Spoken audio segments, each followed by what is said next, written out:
येशू ख्रिस्त म्हणतो, यहोवा देवाने मला मानवजातीच्या मुक्तीसाठी पृथ्वीवर पाठवले आहे आणि त्याने दिलेले कार्य पूर्ण करून मी यहोवा देवाकडे परत जातो. यावर जे कोणी विश्वास ठेवतात त्यांचाच उद्धार होईल. योहान अध्याय 16 ओवी 16-33.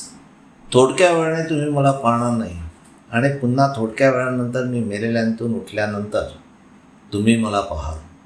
यावरून त्याच्या शिष्यांतील कित्येक एकमेकास म्हणाले, थोडक्या वेळाने तुम्ही मला पाहणार नाही आणि पुन्हा थोडक्या वेळाने तुम्ही मला पाहाल, कारण मी यहोवा देवाजवळ जातो. याचा अर्थ काय आहे?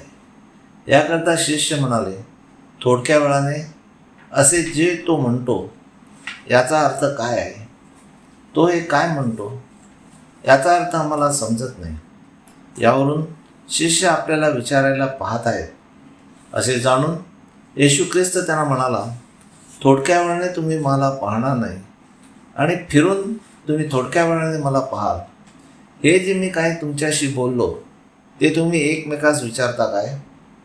मी तुम्हाला खचित सांगतो, मला क्रूसावर मारल्यानंतर तुम्ही रडाल व शोक कराल, परंतु जग आनंद करेल.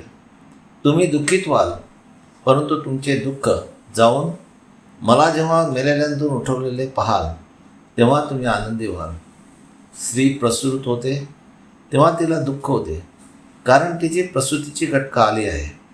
परंतु तिने बाळाला जन्म दिला तेव्हा बाळ जगात जन्मल्यावरून जो आनंद होतो त्यामुळे तिला त्या वेदनेची आठवण होत नाही. त्याप्रमाणे तुम्हाला खरोखरच आता दुःख आहे, परंतु मी उठवल्यानंतर तुम्हाला पुन्हा पाहीन व तुमचे हृदय पुन्हा आनंदित करेन.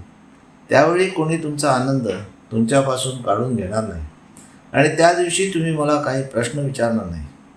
मी तुम्हाला खचित सांगतो, जर तुम्ही माझा बाप यहोवा देवाजवळ काही माझ्या नावाने मागाल तर माझ्या नावाने तो तुम्हाला देईल. म्हणून आपण प्रार्थना यहोवा देवाच्या नावाने त्याच्याकडे करावी व ही प्रार्थना आम्ही आमच्या प्रभू येशू ख्रिस्ताच्या द्वारे करतो असे म्हटल्यास यहोवा देव आपली प्रार्थना ऐकतो. येशू ख्रिस्त म्हणतो, अजून तुम्ही माझ्या नावाने काही यहोवा देवाजवळ मागितले नाही. तुम्ही मागा म्हणजे यहोवा देव तुम्हाला देईल, यासाठी की तुमचा आनंद पूर्ण केला जावा. या गोष्टी मी तुम्हाला दृष्टांतांनी सांगितल्या आहेत.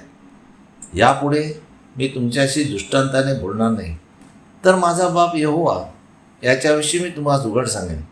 अशी वेळ येत आहे, त्या दिवशी तुम्ही माझ्या नावाने यहोवा देवाकडे मागाल आणि मी तुमच्यासाठी यहोवा देव बापाकडे विनंती करेन. असे मी तुम्हाला म्हणत नाही, कारण यहोवा देव बाप स्वतः तुमच्यावर प्रीती करतो, कारण तुम्ही माझ्यावर प्रीती केली आहे आणि मी यहोवा देवापासून आलो आहे आणि त्याने मला पाठवले आहे असा विश्वास तुम्ही धरता.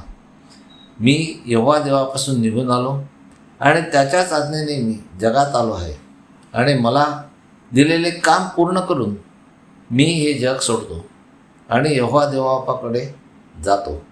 तेव्हा त्याचे शिष्य त्यांना म्हणाले, पहा, आता तू उघड बोलतोस व काही दृष्टांत सांगत नाही.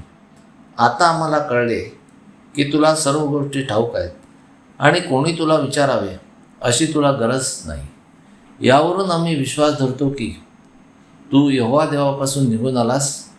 येशूने त्याला उत्तर दिले, आता तुम्ही विश्वास धरता काय? पहा, अशी वेळ येत आहे व आली आहे की तुम्ही सर्व मला एकट्याला सोडून आपापल्या घराकडे पांगाल. तर मी एकटा नाही, कारण यहोवा देव माझा बाप माझ्याबरोबर आहे. मी या गोष्टी तुम्हाला अशासाठी सांगितल्या आहेत की माझ्यामध्ये तुम्हाला शांती असावी. जगामध्ये तुम्हाला संकट आहे, परंतु धीर धरा, कारण जो सैतान, जो दियाबल यहोवा देवाने वरून खाली टाकला आहे त्याच्यावर मी विजय मिळवला आहे. म्हणून आपण आपल्या प्रार्थना व विनंत्या यहोवा देवाजवळ प्रभू येशू ख्रिस्ताच्या मध्यस्थीने मांडूया, म्हणजे तो त्या पूर्ण करील. हालेलुया, आमेन. यहोवा देवाचा सेवक Anthony John Pereira builders. Praise God. Hallelujah.